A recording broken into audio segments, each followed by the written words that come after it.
Hi there, welcome to my channel. My name is Sarah and I am the Style Coach. Today's video comes in as a request from one of you, a subscriber. Thank you very much. I always welcome suggestions, so if you have any, please put them in the comments below and I'll do my best to get through all of them if I have the knowledge to address them. If you're new here, you are most welcome. This channel is all about developing your own personal style and in doing so increasing your confidence. Welcome back to all the regulars as well. It's great to see you here again. And if you enjoyed this video, please give it a thumbs up. And if you're not a subscriber, please consider subscribing. And I'm always grateful for any kind of support that you can give. Today's video is all about animal print for the various colour seasons. So this is a great subject actually because it covers a whole range of things that you may not consider when you're thinking of animal print. So I'm going to get through as much as I can and tell you as much as I can about this subject. Before we get into that, if you are truly interested in refining your personal style and if you find that you have loads of clothes in the wardrobe and nothing to wear, something's got to change. I would suggest signing up for my 6-week online course, Streamline Your Style. We start on May 20th, so you're still in good time and it's on special offer. So don't miss out on this. You will absolutely love it. You have access for life. You go live with me once a week. There's challenges and workbooks and so much to this course. People say it changed their lives, so that's not me saying it. I also heard someone else saying every woman should do this course. So there you go. I'll leave the link below and let's get into today's video.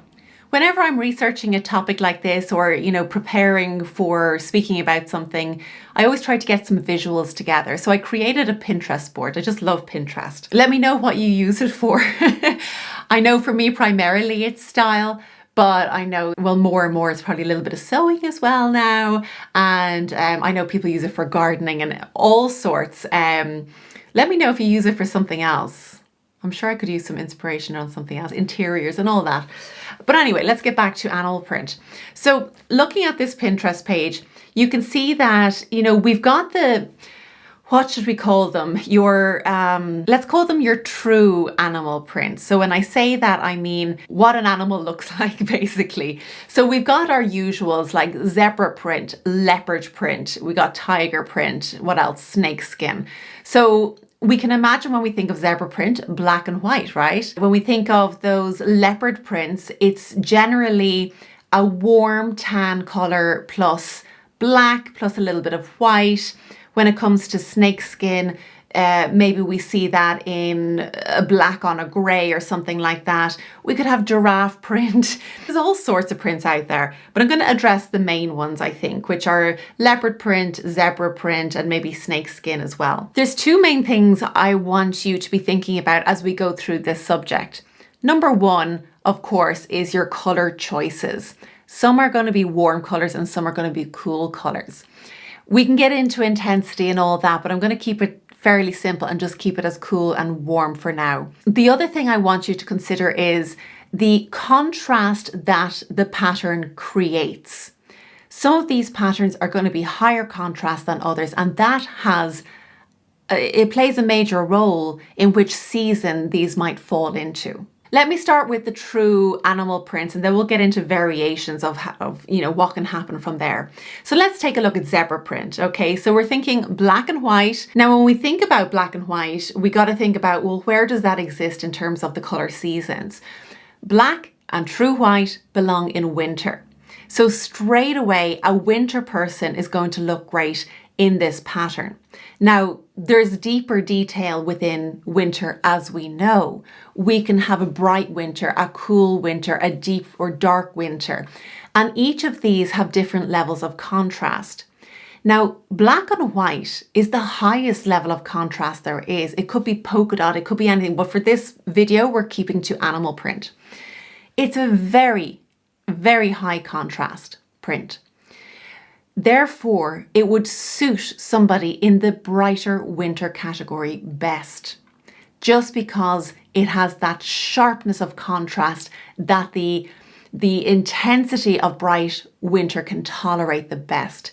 It will look fine on a cool winter, on a deep winter, but they have lower intensity even though they're in a winter season. If we look at this example here of this kind of beach scene where a woman is wearing what looks like at first black and white, zebra print, caftan type of thing. This is actually a lower contrast than the other zebra print that we just looked at.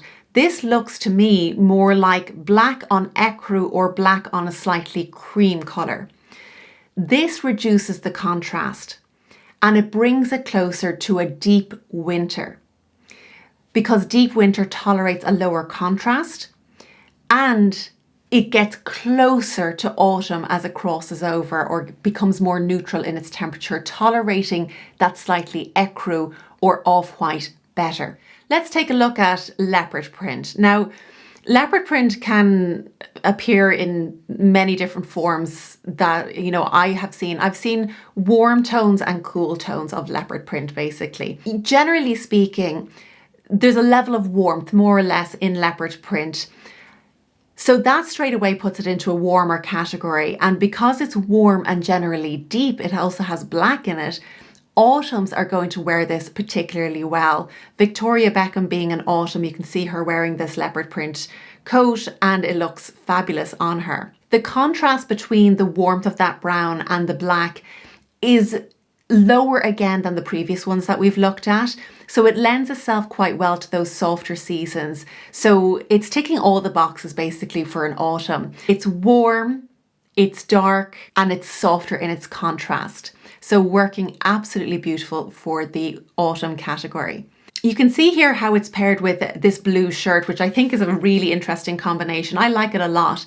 So you can see how introducing basically a winter colour that's this cobalt blue next to the face will make it more wearable for winter people. When you keep those patterns that are not so good for you away from your face, it makes it more wearable. So of course it depends where on the body you're wearing this as well. Let's take a look at this grey variation of leopard print. This is something, you know, you see this quite a lot as well, kind of cooler versions of leopard print. I really like this, and again this brings us back to the cooler side. The fact that there's grey and black here, it definitely makes it more wearable for some summers as well. I would say the contrast is still kind of medium. Probably a cool summer, I would say, would work quite well in this. So the grey is cool, the black is cool, the contrast is medium, I would say. If we look at another example here paired with the black skirt, we can see here that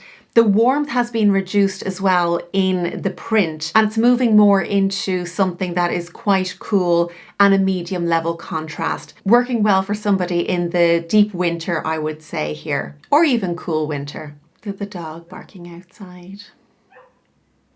It's a collie. I think he's trying to tell us somebody's stuck in the well.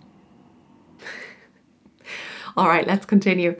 In this leopard print, you'll see that the colours are gone very cool again. We almost have this sage green and this smoky grey. Now this moves into much more of a soft summer, I would say. Soft, cool summer would definitely wear this really well.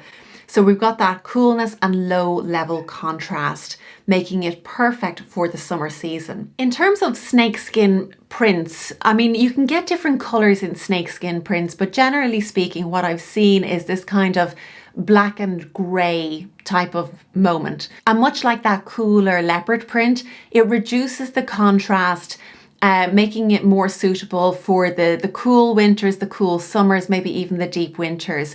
Makes it very wearable for the cooler side. Then we can throw in some absolutely abstract animal prints where it defies all logic. So we get this like multicolored, multi-animal print type of shirt here, which, you know, starts to belong to all sorts of different colour families. And really it's about picking out the tones that you want to emphasize. So there's a bright pink in there, which could work really well for a winter. It could cross over also into bright spring. In fact, I think this shirt could work well for a spring actually. It's one we haven't mentioned yet. So the brighter, stronger colours, a little bit of light in there as well in terms of the value of the colours. Definitely lending itself towards the spring category, I would say here. But you can see that there's basically endless variations of animal print when we move away from the true animal prints, as I say, and I've covered those briefly. But anybody can wear any animal print. It's about finding the colours in the print that work for you. So if you're on the cooler side, taking care to find those cooler prints, whether that's a variation of the leopard print or going into something like zebra print or even snakeskin.